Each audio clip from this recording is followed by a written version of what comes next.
I'm going to attempt to do something today that is going to be really difficult for me. Maybe some of you out there have some comments and some ideas that you can leave down in the comments section below, but this is actually going to be a little bit difficult for me to pull off.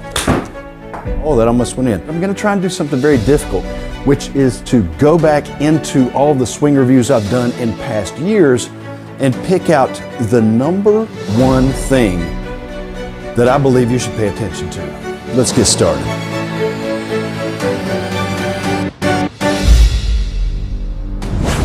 Hey everybody, and welcome back to Golf Test Dummy, the channel where I use my game to try and help your game, if you'll just listen. Anyway, as I said in the beginning, I'm going to go back over all of my swing reviews and I'm going to try and pick out the number one thing that I feel you should pay attention to and that could help your game from each and every one of those. The number one thing. But there is a catch, and that catch is this. The one thing has to be universally applicable to all golf swings. We're going to start at the very beginning. That's not such a great strike, not nearly as good as the first one, but it found the green. I've hit about 11 shots so far and I'm sitting at 91%. I've only missed one of these greens. But anyway, the Jim Venetos review. It was my first. It was kind of the catalyst that launched all of the reviews that I did after that. God, this had to be 5 years ago. In that time, I'd never done an in-depth swing review before. I did not know that I was going to be doing so many other swing reviews. The reason that I was drawn to it was because of the simplicity and the consistency that the entire swing model promised. It made so much sense to me. It's very, very logical. So the number one thing that I think could be universally applicable from that, and there's others, but the number one thing that I would point out would be his concept of stillness. Now, Jim talks about actual, real, physical stillness and the pursuit of stillness. Now, let me just say, I've seen in some of the comments on Instagram and on his YouTube channel and everything where people have said, hey, you're not so still, you're moving. Listen, perfection is unattainable, right? And he talks about the pursuit of stillness, that if you try and pursue it every day, all right, you're working toward perfection. Of course, you're never going to reach it, but you can be more still today than you were yesterday. But the concept of stillness as a physical thing, I don't feel like you have to be so stringent, so rigid in your definition of that in order to get real value out of it. For instance, in a conventional golf swing, of course, there's weight shift and there's moving and there's the knees and the hips, and everything is moving around the conventional golf swing, as with the right-sided swing, as with single plane, as with every other golf swing out there, correct? But there are a lot of coaches out there that will tell you is that once you get centered over the ball, you try to stay in a sort of stillness, even though your parts are moving, your spine and your head can kind of stay in the same place, and a lot of things kind of orbit around you. Tom Watson talks about a stable spine and trying to swing around a fixed spine. That's a kind of stillness. Jack Nicklaus talked about how his coach used to hold his head and keep his head still like a nail. A giant spike was driven through his head, down through his spine, out through his hips and into the ground, so that he had to stay stable around that. That's a kind of stillness. But there's another kind of stillness also. There's also a focus-based kind of stillness that I think about that you could look at, that's maybe in Kung Fu or martial arts or anything really where you're trying to keep your focus and your concentration. And that sort of stillness is a mental stillness. There's another green and reg. It's a mental stillness that when you get over the ball, everything kind of goes away. Everything is shut out. You're in your own little bubble, in your own little world, and you can kind of stay still and just make your swing and keep your focus on that one thing. It's really hard to keep your focus on something for long lengths of time. That's meditation. It's a practice. It's very hard to do. Ask anybody who meditates. They have to work their way up to it. But anybody can focus for like 3 to 5 seconds really intently. So instead of trying to concentrate from the time you pull up to the tee until the time you've swung and hit the ball and it's on its way, that's a really long time to try and focus and concentrate. Wait Wait to turn on your focus until you are really ready to pull the trigger and then swing. And as far as the physical stillness, yeah, if you're moving all over the place and trying to come back, your center, the bottom of your swing arc is going to be all over the place. It's going to be really difficult. Try and keep some of that stillness. So that's one from Jim Venetto's, stillness. Now let's get into the Gary Edwin right-sided swing, or RSS as a lot of people call it. The right-sided swing. Some of the basics, just to kind of recap, is to get into that reverse K setup where this is like the vertical part of the K, and then your leg going to your hip, going out to your shoulder. This is kind of the other side of the K, and then maintaining that K throughout the swing and almost keeping this left side fixed while the right side kind of works around a fixed left side. So the right-sided swing. In this swing review, there was a power that I found. I found a real power with this swing that I almost didn't expect, because you really, it has a little bit of, like we just talked about, stillness in it. You're trying to get in a position and establish that position, and you're trying not to give it away too much. And it's almost like this folding and unfolding of the right arm, where this huge power source is almost like the gate swinging around a post, your right side swinging around a post, and you really find a sense of power in that. Now, the number one thing I would say that's fairly universally applicable to most golf swings, including the conventional method, would be sort of that reverse K setup. It doesn't look funky. It's not going to make you look weird like the single plane swing or even like the Jim Venetto swing. It's going to be just a very subtle sort of bracing of that side. Now, of course, if you're hitting a wedge or something small, your foot kind of moves in, your K gets a little bit smaller, but you can still keep that left side, or the lead side, if you're a left-hander, I should say lead side, you can keep that kind of stacked. And once you get that, Gary talks about maintaining overness, which is, again, relative to your position over the ball, kind of keeping the things that you built in that setup in place. And I think you can all benefit from that. That reverse K is a very sort of powerful position to set up in. And if you just keep the left side fixed and you swing around it, you can kind of feel, that's going past the green, you can kind of feel a sense of that power just by folding and unfolding the right arm. So getting into that sort of powerful setup position, especially with a driver, a lot of times they're trying to get people to tilt their shoulders a little bit like this, instead of having them so level, to tilt them back. And that reverse K kind of gives you that. So I would say that is the number one thing you could apply from that swing, even if you're not using that method in particular.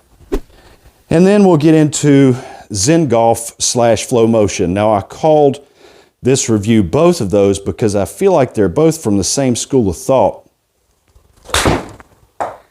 And they have a lot of the same qualities. And the name really, that's going to hit the center. There's another one on the green. The name kind of suggests a little bit of the philosophy that's involved. Zen Golf, very chill. Flow Motion, swing as you walk. It's all kind of this Ernie Els, Fred Couples, kind of Vijay Singh type of tempo that's being suggested just by the name alone. So it's a very powerful name. I love the names that they came up with for those. A lot of people, especially in conventional golf, it's the reason that the Jim Venetto swing, and even the right-sided swing, it's the reason that a lot of those, and stack and tilt, it's the reason that a lot of those were actually born, is because there's a lot of moving parts to a golf swing. There's a whole lot that can go wrong. And one of the things that Zen Golf and Flow Motion kind of tackle is that footwork issue. It's a weight shift without being a weight shift, shifting your body. It's a way to shift weight, but still kind of remain centered. In today's coaching, where they're talking about, really using the ground, and you see everybody pushing back off of that lead foot like Padraig Harrington and even Bryson DeChambeau, and then the right foot sliding back like Scotty Scheffler. That's all related to footwork. So that really falls into conventional golf, and then it falls into some other ones. Now, you would say, well, that's not universally applicable because it doesn't apply to the Jim Venetto swing. And you're absolutely right, because he's talking about keeping your weight there. It doesn't apply to stack and tilt. It's keeping it there. But that rhythm, that tempo, that you get from that footwork. That would be the number one thing that I would say, is to develop that tempo based on this Zen-like swing. So often we're chasing club head speed. We see these people nowadays, men and women, out there in long drive competitions on the tours. They're hitting the ball longer and further than ever. They're using those ground reaction force measuring pads to see their weight moving all over the place. But in that pursuit of really high speeds, you lose a lot of that sort of tranquility, that smooth Ernie Els, Fred Couples type of swing. You really do lose that sense of tempo. So even if you're staying still, and even if you're not using your feet to move around very much, that chill sort of tempo can be beneficial. There's another green. That chill tempo can be so beneficial to everybody out there. Now we're going to move on to Shawn Clement next. I worked personally with Shawn through video. I did a podcast with him. We worked together for quite a while. I still talk to Shawn every now and then if he's out there watching. Hey Shawn, how you doing? He is a fantastic guy. I think he's got some of the best approach to coaching that you can possibly imagine. A lot of his stuff is task oriented. He's trying to take some of the things that you do in your daily life, or that you know very well, that you may not do on a daily basis, but things you know very well, like being able to drive a nail with a hammer, or being able to pick up a ball and throw it, or skip a stone. He's talking about a lot of things like that. It's very task oriented, and it relates to things that you've done your whole life, or that are much simpler concepts to wrap your brain around than golf. Everybody thinks this is just so mythical, that it's, oh my God, you got to have the keys to the kingdom to be able to be good at golf. And he really takes it and he brings it back down to earth. And I just love that. And I think there's so much you can learn. But if I had to pick one thing that would be universally applicable, I would say it's his concepts. And I know this is going to be controversial. A lot of you are going to say some other things. But his concepts of how you put your hands on the club and trying to set them up in a way that's going to get you ready for success. At address, you're starting here with your hands kind of neutral and the face kind of neutral. But then when you come back to impact and your hands are leading, that club face is wide open. So he says, strengthen your grip. So at address, it's going to kind of look like that if you have your hands kind of even with it, or you're set up a little bit ahead so that you can just bring it right back to impact and that face is pretty square. I think that is a very foreign concept to a lot of people. A lot of people put on a strong grip, what they would call a strong grip, in order to try and cure a slice. But then when they get that strong grip put on, it's almost like they make efforts to try and keep the face open because they're scared they're going to hit it dead left. It's universally applicable to almost every swing, even single plane. How you're set up at address, and then how you are at impact. No matter what swing you're using, there's going to be some differences. And the hands are absolutely going to be leading that club into impact in any good shot that's sitting on the turf. If you're going to make good contact, your hands are going to be leading to some degree. And when that happens, it means that the grip that you put on at address may not be the same grip club face relationship that you get at impact. So I would say that would be something that you really need to look into, his concept on how to set your hands on the club to prepare for how they're going to be when you have the proper impact conditions. All right, next we come into the single plane swing. If you remember, I tried to interpret Mo Norman's single plane swing myself, rather than just falling directly under what Todd Graves teaches or what Kirk Younga teaches. With Mo's swing, what is universally applicable? The number one thing is that form follows function. Don't worry so much about what your swing looks like. Worry about what your swing produces. And my theory, again, it's an unproven theory. I have no way to back this up because I did not know Mo Norman as a teenager and a kid, so I have no way to know that this is true or not. But just my theory is that as a young boy out there trying to hit shots, he probably hit some that did not go as planned, quite a few. And maybe in that frustration of trying to do it the way that other people were doing it, or just trying to experiment himself, he just said, you know, if I start this club here and I want it to be like that, and then I just set up everything around it to be just so. And I make as few movements as possible to keep that club on that same line that I wanted it to be. I'm going to eliminate so much garbage that it has to be a lot better results than what I've been getting. I'm going to look foolish. He even said by his own words, you look at me when I'm set up and I look like a 120 shooter, but then when I move, it's bombs away. And Mo was the greatest ball striker who ever lived. So form follows function. We care too much about what our swing looks like from time to time. Now listen, I haven't made a single plane swing. I'm going to ruin my accuracy here. I haven't made a single plane swing in a couple of years. It's been a few years since I did that, but he set the club up at address the way he wanted it to arrive there at impact. Then he took his grip and he got everything lined up and he stood really wide and kept his feet apart. And then he just said, I'm going to take it straight back and straight through like a pendulum. That might be okay. Look, oh, it's going way over the green. Holy crap. One of the things that a lot of people told me was, oh, you're going to lose distance. And even Mo Norman himself said, I lose distance, but I gain accuracy. That was not my experience. I actually gained distance. That's an approach wedge for me. That's a little bit strong. And I haven't used that swing in a couple of years.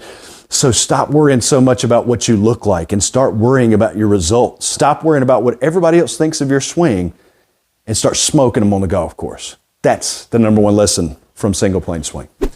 And then we come to my really good friend, Marcus Edblad over in Sweden. Now, if you haven't gone and subscribed to his channel, if you haven't checked him out, go check him out. One of the greatest instructors out there. He makes everything so simple. He's a wonderful human being. Swedish long drive champion, by the way. I think he still holds the record for the longest drive in Sweden. Pretty amazing. What is the number one thing with Marcus's swing that I could tell you that's universally applicable? Oh my goodness.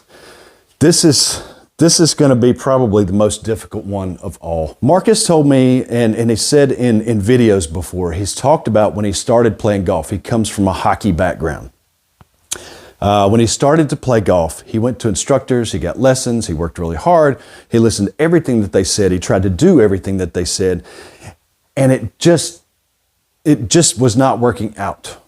He gave it a lot of time, he gave it a lot of effort, he gave it a lot of money, I'm sure, he gave it a lot of thought, he put his heart and soul into it like he does everything that he gets involved in, and it wasn't working out. And then he started to listen to himself. He started to make sense to himself. And in his swing, he's always trying to swing from the inside out. He says he's trying to swing out on almost a 45-degree angle. Now, I'm right-handed, he's left. So for me, it's 45 degrees that way. And as Marcus says, 45 degrees that way. So he's trying to swing at 45 degrees, right? He's trying to hit the biggest hook known to man, you would think. He's really trying to swing. He's drawn chalk lines on the floor. He's trying to swing on this extreme inside to out path. But then he talks about as your body naturally starts to rotate and turn and you're trying to make that inside out swing, it really comes back to more down the line, that your perception is off. And I would say that that is the number one thing with Marcus, is that feel is not real. What you think is happening may not be happening at all. So try something really out there and weird and see if it doesn't blow your mind. Works pretty well for him. One thing for me that I would say at the end here is like a little bonus, is that we need to slow down a little bit. Slow down a little bit. This pursuit of swinging the club as fast as possible, it works for some people. It works for a lot of younger people. As you get older, it's going to work less and less. Slow it down. And I don't mean swing slow for slow's sake. Give yourself time to get that club back into the impact position that you want it to be in. Start out slow, start out small. Work on getting yourself to the impact position with slow swings, and then you increase the speed a little bit. And once you reach that point where you start to lose that good contact and that good impact position, you back it down. And then that's your full swing speed. That's as fast as you swing. That's it. Do not sacrifice accuracy and consistency and predictability for a little bit more distance. That's my tip. Anyway, guys, hope these helped. I will see you in the next video. Thanks so much for watching.